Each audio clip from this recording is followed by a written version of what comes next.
तुम्हारे घर में तुम्हारी बहू तुम्हारी क्यों नहीं सुन रही? समझ जाओ, घर में जो दूध आ रहा है वो भैंस का आ रहा है। कारण भैंस के आगे कितनी भी बीन बजाओ वो सुनती नहीं है। ये दूध का असर है। तुम्हारे छोरा छोरी, तुम्हारे बेटा बेटी तुम्हारी नहीं सुन रहा है, समझ जाओ।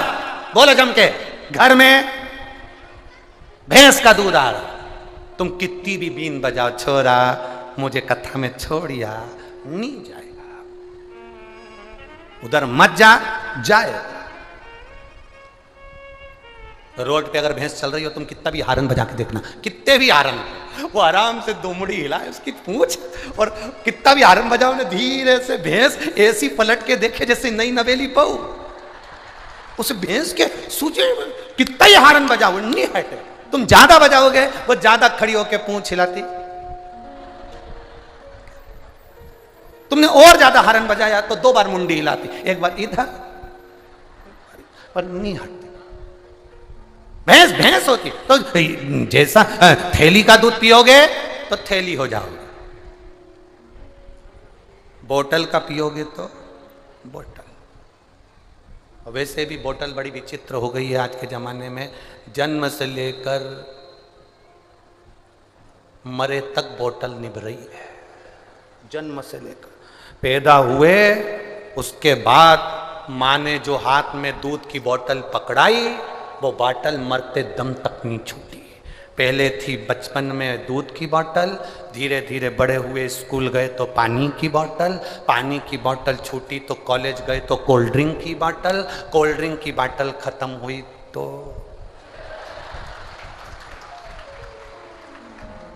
और जब वो बोतल पूरे तुमको निगल गई तब आखिरी में ग्लूकोज की बोतल।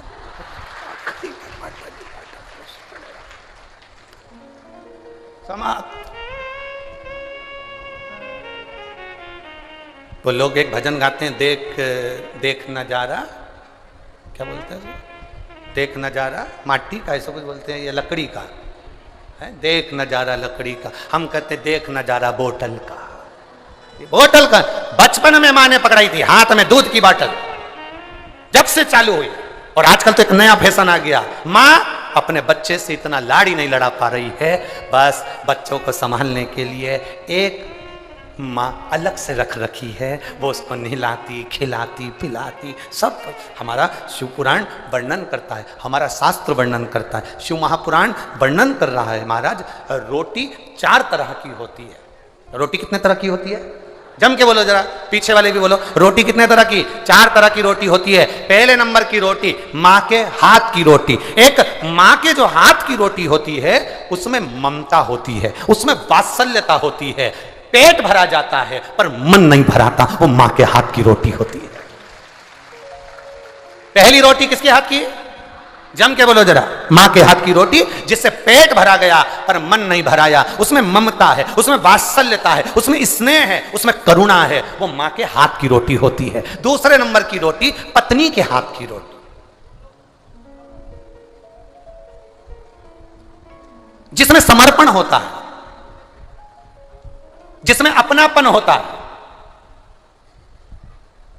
समर्पण है, अपनापन है, बस वो रोटी पेट भी भरती है, मन भी भरती है। ये दूसरे नंबर की रोटी पत्नी के हाथ की होती है, जो दिल से बनाकर तुम्हें दिल से खिलाती है, वो पत्नी के हाथ की।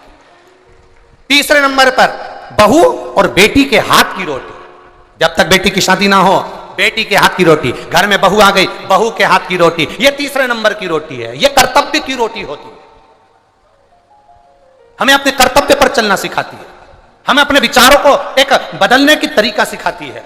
बहू और बेटी के हाथ की रोटी, ये तीसरे नंबर की रोटी है, जो हमारा पेट भी भरती है, मन भी भरती है। ये तीसरे नंबर की रोटी। पहले नंबर की माँ के हाथ की, दूसरे नंबर की पत्नी के हाथ की, तीसरे नंबर की बेटी और बहू के हाथ की, और चौथे नंबर की रोटी वो काम वाली, वो नौकरानी और जो बनाने वाली आती हैं, उनके हाथ की रोटी ना तो वो मन भरती है, ना स्वाद भरती है, ना वो पेट भरती है। भगवान से प्रार्थना करना, अगर ये 3 रोटी के बाद तुम्हारी चौथे नंबर की रोटी का नंबर आ जाए और तुम्हें दूसरे के हाथ की रोटी खाना पड़ रही हो, घर के लोग अगर रोटी देना बंद कर दें तो किसी गुरु के दरवाजे पर जाकर वहाँ की रोटी खाना, पर किसी के हाथ की मत खाना। चौथे नंबर की रोटी बनाकर रख दी, खाओ तो खाओ, पड़ी है, स्वाद है नहीं है मालूम नहीं, पेट भरा ना भरा मालूम नहीं, बनाया टिफिन रख दूंगी, टिफिन बनाकर दे दूंगी, टिफिन रख जाऊंगी, बनाकर चली जाऊंगी, मेरे को दूसरे के घर जाना है, बनाने जाना है, उसका मन नहीं है रोटी बनाने का, तो भी वो रोटी बना रही है, केवल तुम्हारे पैसे के चक्कर में जो 2000, 5000, 10,000 महीना मिलना है, उसके लिए वो रोटी बनाने आ रही। अपने घर के बच्चों को छोड़कर, परिवार को छोड़कर, चित्तों को छोड़कर, अपने विचारों को छोड़कर। एक विचारों से भोजन का एक सुख बढ़ता है, एक विचारों से एक भोजन का आनंद बढ़ता है। एक राजा अपने सिंहासन पर पहले बैठता था, बड़ा खुश होता था, सब न्याय अच्छे से करता था। आज राजा 15-20 दिन निकले, 15 दिन से राजा चिड़चिड़ कर रहा है, गुस्सा कर रहा है, क्रोध कर रहा है, अपशब्द बोल रहा है, ताने दे रहा है, गालियां दे रहा है, आड़ा टेढ़ा बोल रहा है। राजा अपशब्द सिंहासन पर बैठकर बोल रहा है। राजा ने अपने मंत्री को बुलाया, समझ में नहीं आ रहा, जरा मेरे को कोई ज्योतिष के पास ले चलो, किसी विद्वान ब्राह्मण के पास ले चलो, कोई ज्योतिष आचार्य के पास ले चलो, मुझे इतना चिड़चिड़ क्यों हो रहा हूं, मैं इतना गुस्सा क्यों कर रहा हूं, अपने सिंहासन पर बैठकर मैं गालियां क्यों दे रहा हूं, अपशब्द क्यों कर रहा हूं, समझ में नहीं आ रहा, मुझे चिड़चिड़ापन क्यों आ रहा है। मंत्री ने कहा कहीं जाने की जरूरत नहीं है, आप भोजन कर रहे हैं, भर पेट अच्छे से खाना खा रहे हैं, हाँ सारा काम अच्छा कर रहे हैं, हाँ फिर चिड़चिड़ापन क्यों आ रहा है। राजा ने रानी से पूछा, महारानी मंत्री ने रानी से पूछा, महारानी जी आपसे एक प्रश्न करना है। महारानी ने कहा क्या बात है, बोलिए। महारानी जी आपसे पूछना चाहता हूं, आप भोजन बना रही हैं। रानी ने कहा नहीं, मुझे टाइम नहीं मिलता, इसलिए मैंने भोजन बनाने के लिए दासी को रख लिया।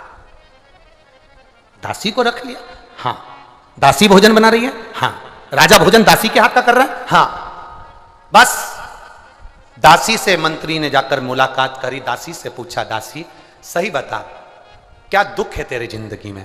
दासी कहती है राजा का घर इतना भरा पड़ा हुआ है, करोड़ों की दौलत राजा के पास में है, पर यह खोड़ला राजा 1 रुपया दान नहीं करता।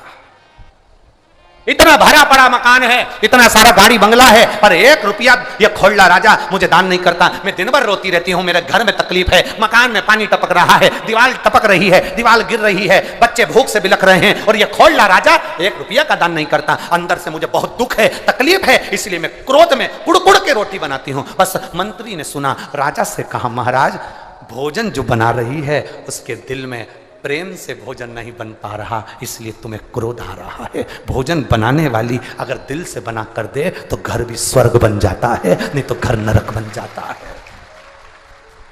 भोजन बनाने वाली अगर सही से भोजन बनाए, अब तुमने जो दासी लगा रखी, नौकरानी लगा रखी, सेविका लगा रखी, भोजन बनाने वाली लगा रखी, 4-4 घर में बहुएं, 5-5 परिवार है, अपने हाथ और पांव काम करना भी बंद कर दें। जब तक शरीर चले तब तक रसोई घर में किसी को घुसने मत दो, अपने रसोई घर में दिल से भोजन बनाकर खिलाओ। आप अन्नपूर्णा हो, आप अन्नपूर्णा हो, आप सावित्री हो, आप गायत्री हो, आप सरस्वती हो, आप लक्ष्मी और आप पार्वती हो।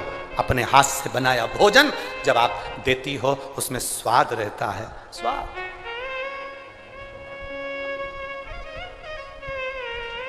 उस घर के भोजन में कभी स्वाद नहीं आएगा जिस घर के भोजन में एक बहू आती है सब्जी काट कर चली जाती है, दूसरी बहू आती है कढ़ाई में बगार कर चली जाती है, तीसरी बहू आती है गैस बंद करके चली जाती है, चौथी बहू आती है आटा उसन के चली जाती है, 5वीं बहू आती है पति के लिए रोटी सेक के चली जाती है। उसकी घर की रोटी में कभी स्वाद नहीं आ सकता, क्योंकि उसमें एक बहू सोचती है मैं काय को इतना करूं, दूसरी बहू सोचती है मैं काय को इतना करूं, तीसरी बहू सोचती है मैं काय को इतना करूं, चौथी बहू सोचती है मैं काय को इतना करूं। तो पति जो भोजन करते हैं, घर में 4 लोग हैं, देवर जेठ परिवार सास ससुर जो घर में लोग हैं, उनको वो भोजन नहीं भाता है। बाजार का भोजन करना भाएगा, दूसरे के घर का भोजन भले वो दाल रोटी खिलाएंगे अच्छा लगेगा, दूसरे के घर में खिचड़ी खाएंगे उसमें स्वाद आ जाएगा, पर घर के भोजन में स्वाद नहीं आएगा, क्योंकि ये जगदम्बा होन पहले से ही भगोने जैसा मुंह लेके भोजन बनाती है।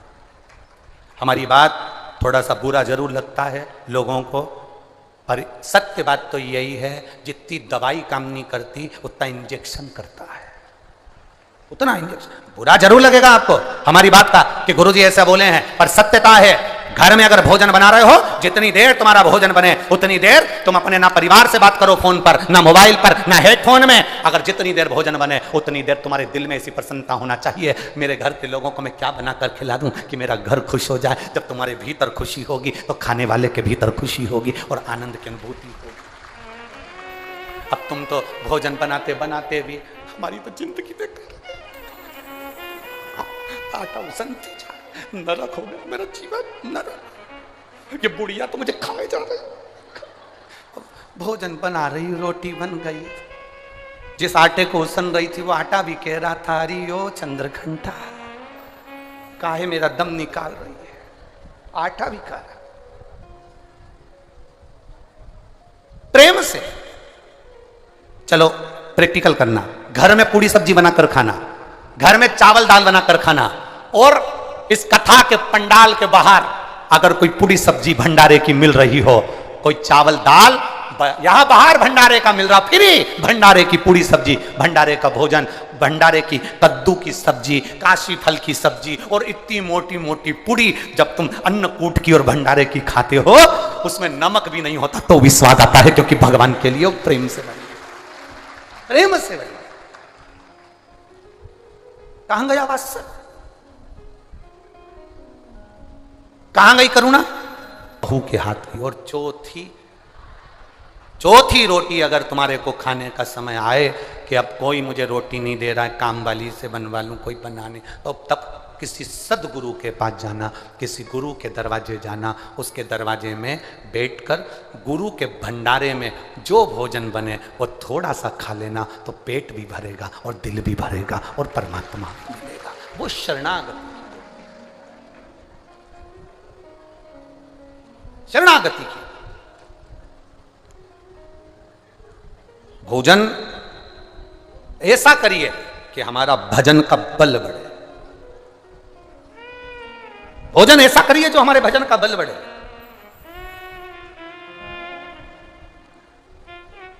कई लोग कहते हैं गुरुजी बिना प्याज लहसुन का भोजन तो हमको भाता ही नहीं है। कभी भंडारे का भोजन करिए, उसमें कौन सा प्याज लहसुन डाला होता है? कभी वो तो हमारे यहाँ हमारे जो ब्राह्मण जन है वो भोजन बनाते सो तो इतना सारा नहीं बनाते, नहीं तो कभी आपको केवल साधारण सी वो जी जिनके हम लोग रुके हुए हैं, श्रीमती भगवती साहू और पूर्णा श्रीवास्तव जी, इनको मालूम होगा, ये लोग भोजन सेवा में बाहर रहे। तो जो हमारे रसोई घर में जो भोजन बनता है वो भोजन की थोड़ी सी प्रसादी इनके भी आनंद में आती होगी, हिस्से में आती कि नहीं आती? भगवती साहू जी और अन्नपूर्णा साहू श्रीवास्तव जी आती, थोड़ी थोड़ी हिस्से में आती है प्रसादी में। तो कभी मौका लगे भंडारे का प्रसाद, गुरु घर का प्रसाद, थोड़ा सा भी चावल की अगर खिचड़ी भी है वो भी हमारे मुख में जा रही है, तो वो अन्य होटल के स्वाद से हटकर परमात्मा की भक्ति के स्वाद की रहे, परमात्मा की भक्ति के स्वाद,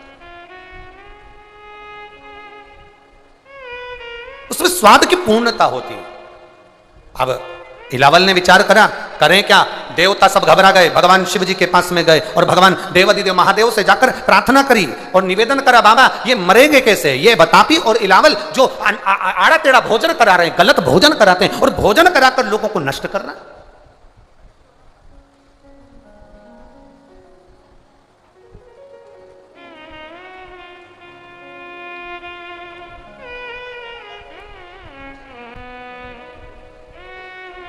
आज कोई कह रहा था गुरुजी हमारे यहां पर शिवलिंग की प्राण प्रतिष्ठा है।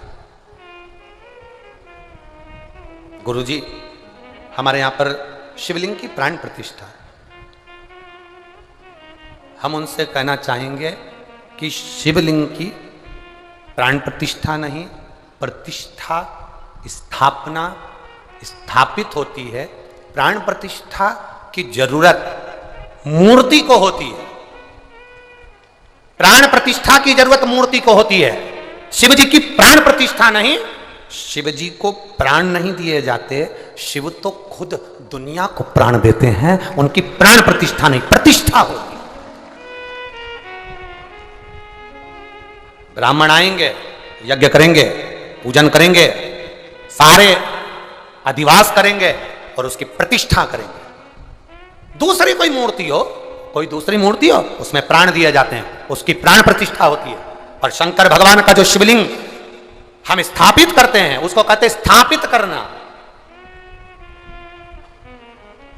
प्रतिष्ठित करना, स्थापित करना। जो दुनिया को प्राण देने वाला हो, जो दुनिया को प्राण प्रदान कर रहा हो, उससे प्राण नहीं दिया जाता, उसकी प्रतिष्ठा होती है।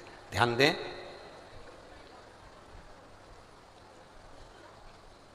एक होता है प्रतिष्ठित शिवलिंग। कौन सा शिवलिंग? जम के बोलो जरा। प्रतिष्ठित। आपके घर के आसपास में कहीं मंदिर है? बोलो बोलो जम के जरा। है?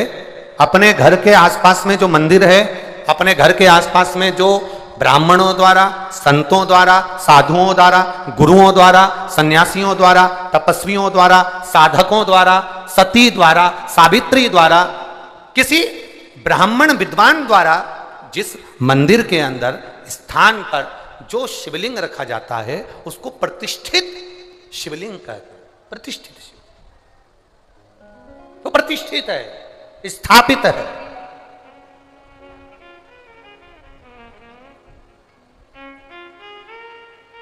और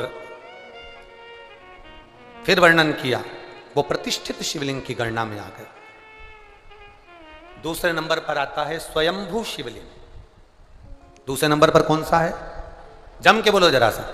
स्वयंभू शिवलिंग। स्वयंभू शिवलिंग कैसा होता है? जो स्वयं अपने आप प्रकट हुआ, कोई वृक्ष की तनों में, कोई वन में, कोई स्थान पर, कोई गुफा में, कोई पर्वत पर, कोई नदी के तट पर, कोई स्थान पर प्रतिष्ठित, अर्थात जो अपने आप प्रकट हुआ, वो स्वयंभू शिवलिंग है। तीसरे नंबर पर आता है, तीसरे नंबर पर उपशिवलिंग। उपशिवलिंग से मतलब होता है जैसे 12 ज्योतिर्लिंग होते हैं, ऐसे ज्योतिर्लिंग के स्वरूप में वो स्वयं उसी ज्योतिर्लिंग के नजदीक में विराजमान होता है, उसे उपशिवलिंग कहते हैं। हमारे बीच में संत महाराज पधारे, एक बार जोरदार ताली बजाकर स्वागत करें। उसको उपशिवलिंग कहते हैं। ये तीसरे नंबर का। और चौथे नंबर का शिवलिंग है ज्योतिर्लिंग। तो पहले नंबर का स्थापित शिवलिंग, दूसरे नंबर का बोलते जाओ जम के स्थापित शिवलिंग है, उस पर जल चढ़ाएंगे तो 1000 बार जल चढ़ाने से जो फल मिलता है वो एक बार स्वयंभू शिवलिंग पर जल चढ़ाने से प्राप्त हो जाता है। जो स्वयंभू शिवलिंग पर 1000 बार जल चढ़ाने से फल मिलता है वो उप शिवलिंग पर एक बार जल चढ़ाने से प्राप्त हो जाता है। जो उप शिवलिंग पर 1000 बार जल चढ़ाने से फल मिलता है वो 12 ज्योतिर्लिंग में से एक ज्योतिर्लिंग पर जल चढ़ाने से प्राप्त हो जाता है। ये शिवलिंग की, ये शिवलिंग का।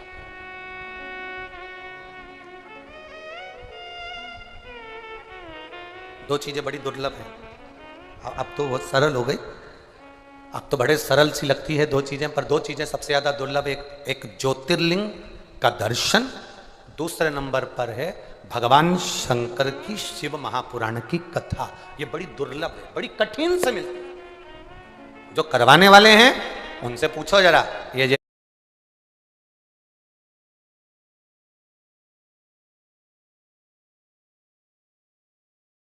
इतने यजमान कोई 25 हैं कि 10 हैं कि 20 हैं 15 हैं कि कितने, हमें तो नहीं मालूम, उतना स्मरण नहीं है हमको। पर यजमान परिवार से आप पूछना, साहू जी से पूछना, श्रीवास्तव जी से पूछना, और ये जो समिति है माँ शीतला सेवा समिति, इनसे पूछना कि करवाने में, शिव महापुराण करवाने में, 12 ज्योतिर्लिंग दर्शन करने में बड़ी अड़चन आती है। आप दूसरी जगह जाना हो तो चले जाओगे, बद्रीनाथ जाना है तुरंत पहुंच जाओगे, आपको द्वारका जाना है तुरंत चले जाओगे, आपको जगन्नाथ जाना है तुरंत चले जाओगे, आपको कहीं जाना है अपने आप चले जाओगे, वृंदावन जाना है अपने आप, अयोध्या जाना है चले जाओगे। पर जिस दिन तुमने विचार करा कि मुझे 12 ज्योतिर्लिंग में से एक ज्योतिर्लिंग बैद्यनाथ जाना है, कृष्णेश्वर जाना है, भीमा शंकर जाना है, बहुत अड़चने आती, बहुत अड़चने। शिव महापुराण की कथा करवाने वालों से पूछना, शिव पुराण की कथा करवाना सरल नहीं है। बहुत अड़चने आती हैं, बहुत अड़चने। कोई कुछ कहेगा, कोई कुछ कहेगा, कोई ताने देगा, कोई अपशब्द कहेगा, कोई पांव खींचेगा, कोई हाथ खींचेगा, कुछ कुछ परेशानी पूरे चलती रहेगी और बाबा की कथा बढ़ती चलेगी। ये शिव पुराण सहज नहीं है, सरल नहीं है।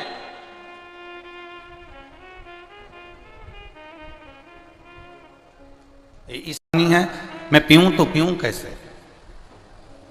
जाओ कहीं से मीठा जल, निर्मल जल मेरे लिए लेकर आओ। लखनलाल जी गए, भगवान श्री लक्ष्मण जी शेषनाग अवतारी मेरे लखनलाल जी गए, जल लेकर आए और उन्होंने बालू रेत का शिवलिंग बनाकर उस पर जल चढ़ाया। तब मेरे राम जी ने जल को पिया, तब मेरे राम जी ने जल का आचमन करा। राम जी का एक नियम प्रबल था कि बिना जल चढ़ाए वो जल नहीं पीते थे। भगवान कृष्ण का एक नियम था, बिना जल चढ़ाए वो अपने द्वारका के सिंहासन पर नहीं बैठते थे। राजा विक्रमादित्य का एक नियम था, वो भगवान शंकर को जल चढ़ाए बिना अपने 32 सिंहासन पर नहीं बैठते थे। और राजा भोज का नियम था कि वो भगवान को जल चढ़ाए बिना अपनी सत्ता को ठीक तरह से एक निर्णायक के रूप में, जब तक वो जल ना चढ़ाते थे तब तक निर्णय नहीं दिया करते थे। ऐसा जब तक जल ना चढ़ाया राम जी ने तब तक जल नहीं पिया। भगवान कृष्ण ने जब तक जल नहीं चढ़ाया तब तक द्वारका के सिंहासन पर बैठते नहीं थे। रुक्मणी जी ने पूछा आज आप सिंहासन पर नहीं बैठे? भगवान कहते थे कि मेरा जल चढ़ाना रह गया है, मैं जल चढ़ाऊंगा, सिंहासन पर बैठूंगा। एक बार भगवान कृष्ण ने रुक्मणी जी से पूछ लिया था, सीता जी ने राम जी से पूछ लिया था कि तुम बिना जल के पानी नहीं पीते, तुम बिना जल के सिंहासन पर नहीं बैठते। विक्रमादित्य जी से भी पूछा गया कि आप बिना जल के अपने 32 सिंहासन पर नहीं बैठते, आखिर कारण क्या है? तो राम जी ने कहा कि जल चढ़ाकर जल पीता हूं, उससे मेरी इंद्रियां प्रबल होती हैं। और भगवान कृष्ण कहते हैं जल चढ़ाकर सिंहासन पर इसलिए बैठता हूं क्योंकि मुझसे कोई निर्णय गलत ना हो जाए और पूरे राष्ट्र का उत्थान हो जाए, इसलिए मैं सिंहासन पर जल चढ़ाकर बैठता हूं। इससे जल की मूलता बड़ी है, इस जल की बड़ी प्रबलता है। आप अगर रोज भगवान शिव को जल चढ़ाने के लिए जा रहे हैं, भगवान शंकर के मंदिर में पहुंचकर जल समर्पित कर रहे हैं, तो उसमें आपको प्रसन्नता होना चाहिए कि मेरा निर्णय अब मेरे महादेव करते हैं, मेरी बुद्धि अब मेरे महादेव संभालते हैं, मेरा चित्त मेरे महादेव संभालते हैं। विनाश काले विपरीत बुद्धि। अब एक बात ये, एक बार ये कथा पहले कह चुके हैं, तो वहां पर किसी ने प्रश्न लिखकर भेज दिया था पत्र पर कि रावण भी तो शंकर भगवान को जल चढ़ाता था, फिर उसकी बुद्धि विपरीत कैसे हो गई? ये प्रश्न आपके भीतर भी जागृत होना चाहिए। किसी और वाला गुरु जी जब देखो, जब जल की महत्वता करते हैं कि जल राम जी ने चढ़ाया, जल कृष्ण जी ने चढ़ाया, जल विक्रमादित्य जी ने चढ़ाया, राजा भोज ने चढ़ाया, जल सबने चढ़ाया, भगवान नारायण ने चढ़ाया, माँ लक्ष्मी जी ने चढ़ाया, ब्रह्मा जी ने चढ़ाया, माता पार्वती ने जल चढ़ाया। तो ये एक प्रसंग आता है कि फिर रावण भी तो जल चढ़ाता था, उसकी बुद्धि विपरीत कैसे हो गई? उसकी बुद्धि कैसी विपरीत था? और अपन कहते भी हैं विनाश काले विपरीत बुद्धि। विनाश का जब समय होता है तो बुद्धि विपरीत हो जाती है। ये अपन कह रहे हैं, अपन बोलते हैं कि विनाश काले विपरीत। तो रावण क्या जल नहीं चढ़ाता था? रावण क्या जल समर्पित नहीं करता था? दो तरह का जल चढ़ाना होता है, बहुत ध्यान से सुनना। एक जल चढ़ाना वो होता है जो आप रोज भगवान के मंदिर में जा रहे हो, जल समर्पित कर रहे हो। और दूसरा जल चढ़ाना वो होता है कि चार माताएं जब जल चढ़ाने जाती हैं तब अपना मन कर जाता है कि जल चढ़ा दो। चार लोग जा रही हैं तो अपने भी चल चलो, या कोई बीमार पड़ गया, कोई दुखी हो गया, कोई कष्ट में आ गया तो मंदिर याद आ गया। जल चढ़ाना, या फिर कुछ कामना हमारे भीतर है तो हमने जल चढ़ा दिया, कामना पूरी हो गई, जल चढ़ाना बंद कर दिया, हमारा कार्य पूरा हो गया और जल चढ़ाना हमने बंद कर दिया। बस रावण इसी सोच का था। जब उसको वर चाहिए था, जब उसको बहुत कुछ प्राप्त करना था, जब उसको बहुत कुछ चाहिए था, तब रावण जल चढ़ाने का काम करता था, तब रावण भगवान की आराधना करता था। और जब रावण के पास में बहुत सारी विद्याएं एकत्रित हो गई, जब रावण के पास में बहुत सारा बल एकत्रित हो गया, जब रावण के पास में बहुत सारी विद्याएं एकत्रित हो गई, तब रावण जल चढ़ाना बंद कर देता था। फिर रावण को किसी ने अक्ल दी, फिर रावण को किसी ने बुद्धि दी कि वो इंद्र तो तुम्हारी सभा में आया ही नहीं, तब फिर जल चढ़ाना प्रारंभ कर दिया कि इंद्र मेरे अधीन हो जाए। फिर जल चढ़ाया, अग्निदेव मेरे अधीन हो जाए, वायुदेव मेरे अधीन हो जाए, ये जल नारायण मेरे अधीन हो जाए, ये देवता मेरे अधीन हो जाए, सारे ग्रह मेरे अधीन हो जाए। भगवान जल चढ़ाते हैं और भगवान शंकर से वर प्राप्त करते करते सबको अपने अधीन कर लेते हैं। तब अब रावण ने कई बार जल चढ़ाना बंद भी किया।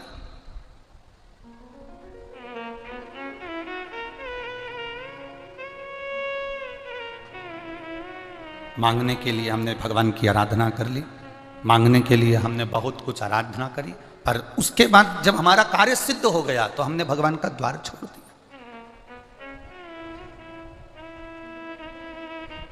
हमें रावण जैसी बुद्धि नहीं लाना है, हमें रावण जैसी विद्या नहीं चाहिए, हमें तो भगवान राम जैसी विद्या चाहिए, हमें भगवान कृष्ण जैसा बल चाहिए, हमें भगवान विक्रमादित्य जैसी बुद्धि चाहिए, हमें राजा भोज जैसी बुद्धि चाहिए, हमें रामकृष्ण परमहंस जैसी, नामदेव जी जैसी, तुकाराम जी जैसी, मीराबाई जैसी, नरसिंह मेहता जैसी, तुकाराम जी जैसी ऐसी बुद्धि हमारे भीतर चाहिए। हमें वो बुद्धि नहीं कि थोड़े दिन तक वो कार्य करा, थोड़े दिन के बाद में हमने बंद कर दिया। 3 महीने हम मंदिर गए, 3 महीने के बाद हमने बंद कर दिया। 4 महीने हम मंदिर गए, 4 महीने के बाद हमने बंद कर दिया। ऐसी विवेकता, ऐसी बुद्धि, ऐसा चित्त हमको नहीं चाहिए। हम भगवान का गुणगान नित्य प्रति करते रहे, हम भगवान का भजन नित्य प्रति करते रहे, हम भगवान का स्मरण नित्य प्रति करते रहे, हम भगवान का मंत्र जाप नित्य प्रति करते रहे। आप आए नहीं और सुबह हो गई, मेरी पूजा की थाली धरी की धरी रह गई। आखिर कारण क्या है, क्यों धरी रह गई? ऐसी कौन सी हमसे गलती हो गई? ऐसा क्या हो गया जिसके कारणवश भगवान हमारे सम्मुख में नहीं आते, जिसके कारणवश भगवान हमारे सामने नहीं आते? पहुंचे तो हमारी जीवन की एक आनंदता है। थोड़े दिन पूजा बंद कर दिया, थोड़े दिन जल चढ़ाया बंद कर दिया, दुख आया बंद कर दिया, तकलीफ आई बंद कर दिया, बहुत पूजा अर्चना कर ली तो भी बीमारी नहीं मिट रही, बहुत आराधना कर ली तो भी बीमारी नहीं मिट रही। ये मत सोचना कि भगवान ने तुम्हारे लिए दुख दे रखा है, ना ना, थोड़ा हमारे पूर्व जन्म का भी कर्म हमको भोगना पड़ता है इस मृत्यु लोक में आकर। कल सोमनी की कथा सुनी थी ना आपने? सोमनी की कथा कल अपन ने सुनी। जो ब्राह्मण के घर में जन्म लेने वाली बेटी थी वो गलत संगत में पड़ गई थी, और गलत संगत में पड़ी, उसको यौवन का एक आनंद था, तो बाद में जन्म लेने के बाद आंख से अंधी भी बनी और शरीर में कोढ़ भी हो गया, शरीर भी बेकार हो गया, अंधी भी हो गई, भटकती फिरी। ये हमारे पूर्व जन्म के कर्म है। कोई बड़ी बीमारी हो जाए, हमारे पूर्व जन्म के कर्म का भोग आज हम भोग रहे हैं। उस कर्म के भोग को हम जितना जितना भजन करेंगे, जितना जितना बाबा का स्मरण करेंगे, जितना जितना शिव की भक्ति करेंगे, जितना जितना भगवत भजन की ओर आगे बढ़ेंगे, उतना उतना हमारी कर्म की गति कटती चली जाएगी। हाँ, कोई तुमसे कह दे कि मेरे पास सजाना मैं ऐसी विद्या दे दूंगा, मेरे पास सजाना मैं ऐसी भभूति दे दूंगा, मेरे पास सजाना ऐसी बेल दे दूंगा जिससे तुम्हारा ये काम हो जाएगा, ये व्यर्थ की बात है। अपने कर्म का भोग अपने को भोगना है। हमने पहले भी कथा में कहा, छींक अगर हमें आ रही है हमें छींकना है, खांसी हमें चल रही है हमें खांसना है, भूख हमें लग रही है भोजन हमें करना है, प्यास हमें लग रही है पानी हमें पीना है, दर्द हमें हुआ है तो गोली हमें खाना है। उसी तरह अगर कष्ट हमको है तो भगवान का भजन भी हमें करना है जिससे यह कष्ट मिट जाए। उस प्रभु का राम में और रावण में क्या अंतर था? एक विशाल अंतर, एक बहुत बड़ा अंतर राम जी में और रावण में था। राम जी अयोध्या से चले थे और चलते चलते लंका पहुंचे थे। जितनी जगह से राम जी निकल कर गए थे, आपकी अयोध्या में तो राम जी का पथगमन, राम पथगमन बना है और बड़ा सुंदर राम पथगमन बन रहा है। जहाँ से राम जी चल कर गए, ज़्यादा से ज़्यादा राम जी सबसे ज़्यादा चले हैं तो छत्तीसगढ़ की धरा पर चले हैं, इसलिए आपको बहुत बहुत साधुवाद। राम पथगमन मैं आप अगर घूम कर आएंगे, राम पदगमन जब बन जाए तब जाकर देखना, पूरे राम पदगमन में जहां जहां राम जी चलते थे, जहां जहां राम जी रुकते थे, उन्होंने शंकर भगवान के शिवलिंग की स्थापना करी। आप कहीं पूछेंगे ये राम जी कहां के, तो कोई बता देगा राम जी के हाथ के हैं, राम जी ने इसकी स्थापना करी थी। पूरे भारत की भूमि पर जहां से राम जी चलकर वन में से गए हैं, वहां अयोध्या से लेकर लंका तक के बीच में जहां कहीं पर भी जाओगे तो तुम्हें जो शिवलिंग मिलेंगे वो लोग कहेंगे ये पांडवों द्वारा बना, ये भीम के द्वारा बना, ये अर्जुन के द्वारा बना, ये नकुल के द्वारा बना। लोग कहेंगे ये राम जी के द्वारा बना, ये राम की स्थापना, ये सीता जी ने स्थापना करी थी, ये लक्ष्मण जी ने स्थापना करी थी, ये हनुमान जी ने स्थापना करी थी। पूरे राम पदगमन पर जितने शंकर जी के मंदिर मिलेंगे, उस मंदिर में आप पूछेंगे तो कहेंगे ये राम जी की स्थापना, राम जी ने स्थापना करी थी। राम और रावण में केवल एक अंतर है, राम जिस जगह से चलते थे वहां धर्म की ध्वजा फहराते चलते थे, और रावण जहां से चलता था वह धर्म को समाप्त करते हुए चलता था।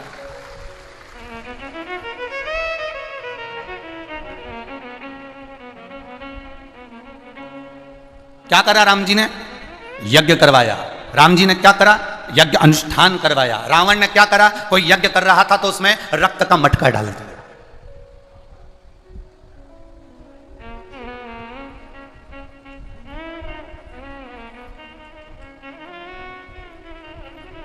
कितने भाई हैं राम जी? जम के बोलो जरा, जम के जरा बोलो। 4 भाई। राम जी का नियम है जल चढ़ाए बिना जल नहीं पीते, ठीक है। दूसरे नंबर पर भरत जी, दूसरे नंबर पर है भरत। भरत जी का नियम है ब्राह्मण को भोजन कराते हैं और शिव जी का अभिषेक करते हैं। भरत जी का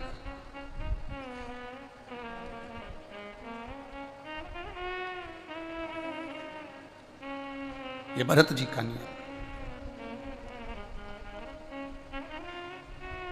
राम जी का नियम है जल चढ़ाएंगे तब जल पिएंगे, और भरत जी का नियम है ब्राह्मण को भोजन कराना, संत को भोजन कराना, गुरुजन को भोजन कराना।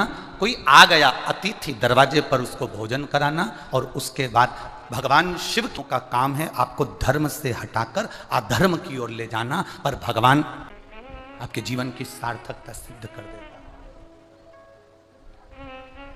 आप श्रेष्ठ कर्म की ओर आगे बढ़ो, अच्छे कर्म की ओर आगे बढ़ो। हम हमेशा कहते हैं धर्म की, जम के बोले जरा, धर्म की, अधर्म का, प्राणियों में, विश्व का। ठीक है, बस ठीक। तुम्हारे बोलने से हो जाएगा? फिर करना क्या पड़ेगा? फिर से बोल लो, धर्म की, अधर्म का, प्राणियों में, विश्व का।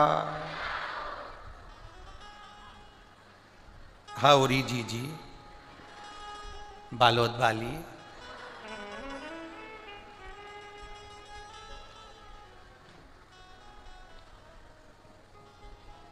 अपन तो तोड़ा, सुर्रा, पुत्री और करधन पहनो और आग लगन दो। अपने कहीं कर। करधन का मतलब मालूम है तुमको? छत्तीसगढ़ में माताएं पहनती करधन। अरे जम के तो बोलो जरा। छत्तीसगढ़ की माताएं छत्तीसगढ़ में करधन पहनती कमर में। करधन का मतलब होता है, इसको शादी में भी करधन दिया जाता है। बोलो सही है कि गलत है? और करधन उसको कहा जाता पेनो। करधन का मतलब होता है कमर कस के रखो, कभी भी युद्ध के मैदान में और कभी भी इन विषम परिस्थितियों में तुम्हें लड़ना पड़ सकता है, वो कमर कसी होना चाहिए। एक होता है तोड़ा, मुंडा तोड़ा नहीं है। तोड़ा कहां पहनते हो? जम के बोलो जरा। पांव के अंदर तोड़ा, ऐसा मोटा सा, बड़े आनंद के साथ में वो मोटा एक कड़ी जैसा होता है तोड़ा, जो छत्तीसगढ़ की माताएं अपने पांव में पहनती है। उसका मतलब ये होता है तोड़ा एक बार अगर पहन लिया तो मरते तक पांव में पड़ा रहता है, वो टूटता ही नहीं है। माताएं पायल बदल ले पर तोड़ा नहीं बदलाता, एकदम मजबूत होता है। और जिस समय उसको जरूरत पड़ जाए कि हाँ कोई विधर्मी मेरी ओर देख रहा है, तो वही तोड़े से उसका मुंडा तोड़ देती है। तो सहज है।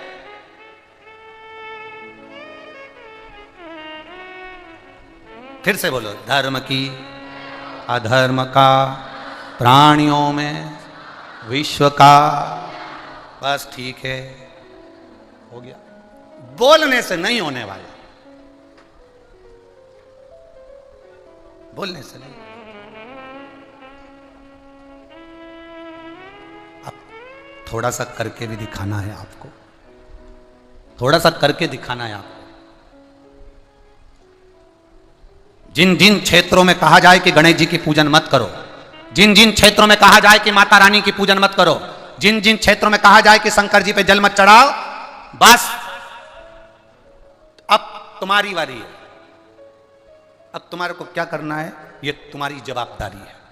हमारे बाप को बाप कहने से कोई नहीं रोक सकता, हमारी माता को मां कहने से कोई नहीं रोक सकता। पिता को पिता कहने से कौन रोकेगा साहब? आज के जमाने में एक विषम परिस्थिति में लोगों को लाकर छोड़ दिया। केवल राजनीति के चक्कर में लोग धर्म को खिलौना बनाकर खेल रहे हैं। एक राजनीति के चक्कर में धर्म को खिलौना बनाया जा रहा है और सनातन धर्म से खेला जा रहा है। मत पूछो भगवान को, मत पूछो देवी देवता को। अब लोग ये हो गए हैं, अब ऐसे ऐसे महाराज उन भी बैठे हैं जो भगोने के अंदर बड़े बर्तन में खुद बैठ जाते हैं और दूध से अपना अभिषेक कराकर उस दूध की खीर बना के अपने भक्तों को खिला देते हैं। ऐसे ऐसे भी बैठे हैं और ऐसे ऐसे भक्त भी गजब के, कहां मूर्खता में पड़े हुए। किस ओर जा रहे हो आप? जवाबदारी तुम्हारी है, तुम्हारे जवाबदारी को तुम्हें निभाना है। भगवान की भक्ति, हम ये नहीं कहेंगे कि आप किसी के कहने में आकर अपने देवता को, अपनी देवी को, अपने उपासना को, अपने भजन को, अपने कीर्तन को बंद कर दो, बल्कि प्रयास करना। जब गणेश जी के दिन आए तो गांव गांव में गणेश बैठे और देवी जी के दिन आए तो गांव गांव में देवी बैठे। ये प्रयास करें। भड़काएंगे लोग, आप शब्द कहेंगे लोग, ताना देंगे लोग, आड़ा टेढ़ा बोलेंगे लोग। ये दुनिया के लोगों का बोलने का काम है, तो ये बोलते रहेंगे। एक बात अपनी बुद्धि में बिठा कर रखना, अपने चित्त में उतार कर रखना। जब तुम्हारी दुख की घड़ी हो, फेसबुक पे 2000-3000 लोग जुड़े हैं, व्हाट्सएप पर तुमसे कम से कम 5-7-8 हजार लोग जुड़े हैं। बोलो सही है कि गलत है? अरे बोलते जाओ जरा। इंस्टाग्राम पर तुमसे 2-5 हजार लोग जुड़े हैं, यूट्यूब पर तुमसे 2-5 हजार लोग जुड़े हैं। अब एक काम करो, तुम बीमार पड़कर हॉस्पिटल गए तो तुम्हारे मोबाइल पर जितने जुड़े थे उन सबको मैसेज कर दो कि मैं बीमार हूं और तुम सब मुझे हॉस्पिटल में मिलने आओ, मुझे 500 रुपए की जरूरत है, जितने भी आओ मुझे 500 रुपए देकर जाना, मेरी बीमारी में खर्चा होगा।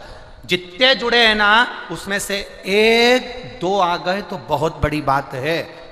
तुम्हारे व्हाट्सएप से, यूट्यूब से, फेसबुक से जुड़े हुए तुम्हारे साथी तुम्हारे साथ नहीं खड़े होंगे, बल्कि तुम्हारी दुख की घड़ी में तुम्हारा पिता, तुम्हारी मां, तुम्हारी पत्नी, तुम्हारा पति और तुम्हारे बच्चे खड़े होंगे। दुख की घड़ी में कितने खड़े हो जाते हैं? कौन खड़ा हुआ, कौन आया सामने? दुख की घड़ी में केवल तुम्हारा परिवार, तुम्हारे पिता, तुम्हारी माता, तुम्हारी पत्नी, तुम्हारे बच्चे, तुम्हारा पति। बस दुख की घड़ी में वो पूरे समय जूझते हैं। दिखाना है, ले गए, जांच कराना है, ले गए, कहीं कुछ कराना है, ले गए। वो दुख की घड़ी में जूझ रहे हैं, केवल जूझ रहे। ना हमने पत्नी को समय दिया, रिटर्न बढ़ाओ, रिटर्न। हे बाबू रिटर्न बढ़ाइए।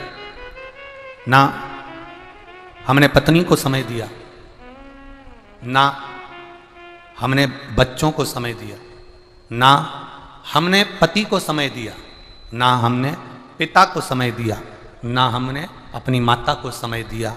24 घंटे मोबाइल पर मित्रों को, दोस्तों को समय दिया, और जिनको समय दिया उन्होंने तुमको समय नहीं दिया, और जिनको तुमने समय नहीं दिया उन्होंने अपना पूरा समय तुम्हारे दुख में लगा दिया।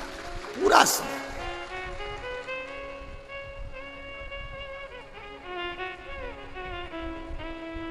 जब कोई नहीं आता मेरा बाबा आता है, मेरे दुख की घड़ी में बड़ा काम आता है। जब महाराज आपकी विषम परिस्थिति में, आपकी दुख की घड़ी में, आपकी तकलीफ की घड़ी में, आपके कष्ट की घड़ी में कोई नहीं आएगा, तब वो विश्वनाथ मेरा भोलेनाथ, तुमने जो एक लोटा जल समर्पित करा है, वो शंभु, वो त्रिकालदर्शी, वो कैलाशी तुम्हारे तकलीफ की घड़ी में तुम्हारे सामने खड़ा मिलेगा। बाकी का कोई आया कि नहीं आया पता नहीं। बोल बम का नारा है, सारी समस्या का हल। राम जी ने नियम बनाया था जल का, भगवान कृष्ण ने नियम बनाया था जल का, विक्रमादित्य जी ने नियम बनाया था जल का, राजा भोज जी ने नियम बनाया था जल का। जल चढ़ाने में जो नियम है वो नियम मत तोड़ो। एक बार अगर पशुपति व्रत करा, नहीं फायदा मिला, दूसरी बार एक नियम बड़ा पक्का होना चाहिए, एक नियम बड़ा प्रबल होना चाहिए। दो असुर हुए, दो राक्षस हुए, दो असुर हुए, और बड़े प्रबल असुर थे, वो बड़े प्रबल। उसमें से एक का नाम था बतापी और दूसरे का नाम था इलवल। उसको लोग अतापी भी कहते थे। एक बतापी था, एक अतापी था। अतापी का नाम इलवल था। बड़े प्रबल थे।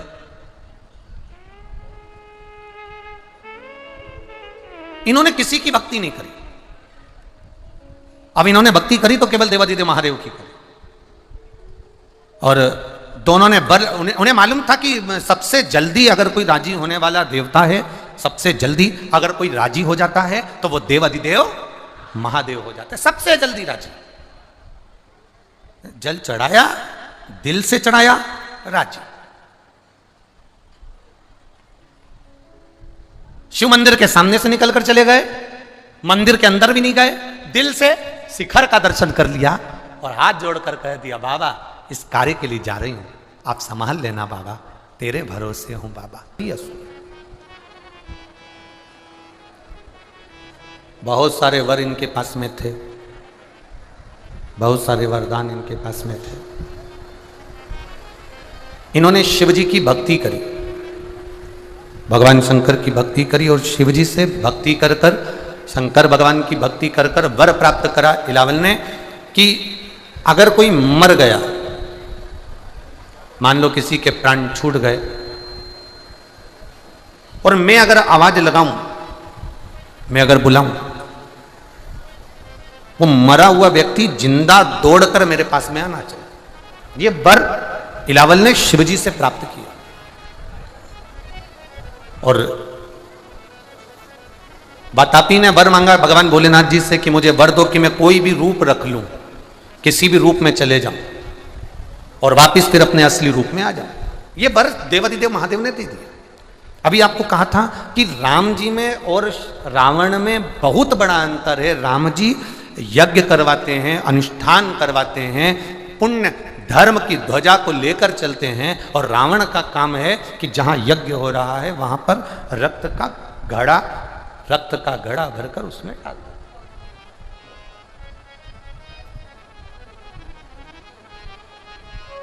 यज्ञ नहीं होने देना, भजन नहीं होने देना, कीर्तन नहीं होने देना, मंत्र जाप नहीं होने देना, ये नष्ट करने का काम है उसका, ये समाप्त करने का कार्य उसका। अब बतापी और इलवल, इन दोनों ने अलग अलग वर मांग लिए। इलवल ने मांगा कि कोई मरे हुए को भी मैं बुलाऊं तो वह आ जाए, और बतापी ने मांगा कि मैं रूप बदल कर कहीं पर भी किसी भी रूप में जा सकूं। शिव जी ने वर दिया।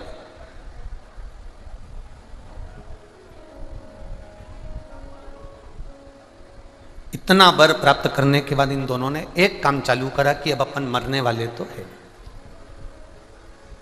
क्योंकि मरे हुए को भी मैं जिंदा कर सकता हूं, बुलाऊंगा और उसको आना पड़ेगा। कोई एक उपाय, धर्म को अगर नष्ट किया जाए तो असुरों का राज्य, राक्षसों का राज्य सदा के लिए रह सकता है। अगर धर्म नष्ट हुआ मेरी माताओं से निवेदन है और जितने मेरे भाई यहाँ कथा में बैठे हैं और जितने आस्था चैनल पर कथा सुन रहे हैं और जितने फेसबुक यूट्यूब पर कथा श्रवण कर रहे हैं, उनसे एक निवेदन करना चाहूँगा, अपने घर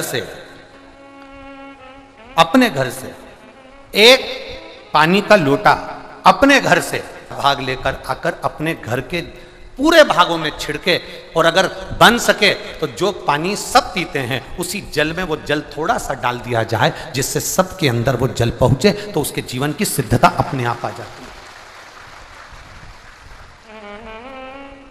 अपने जीवन की सिद्धता अपने आप आ जाती है। होना चाहिए जितने शंकर जी के भगत हैं, जितने शिव के उपासक, उनको बड़ी प्रसन्नता होना चाहिए, उनको बड़ी आनंदता होना चाहिए कि चंद्रयान 3 चंद्रमा की दक्षिण सतह पर जहां उतरा था, वैज्ञानिकों ने और हमारे राष्ट्र के एक आनंद सुख में उस स्थान का नाम, जहां पर चंद्रयान 3 चंद्रमा के दक्षिण सतह पर जहां उतरा था, उस स्थान का नाम शिव शक्ति पॉइंट रखा है।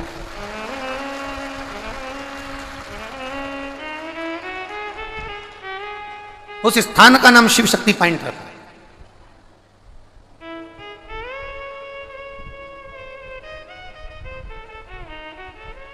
जहां चंद्रयान 2 गया था, जहां पर वो उतरा था, उस स्थान का नाम तिरंगा पॉइंट रखा था।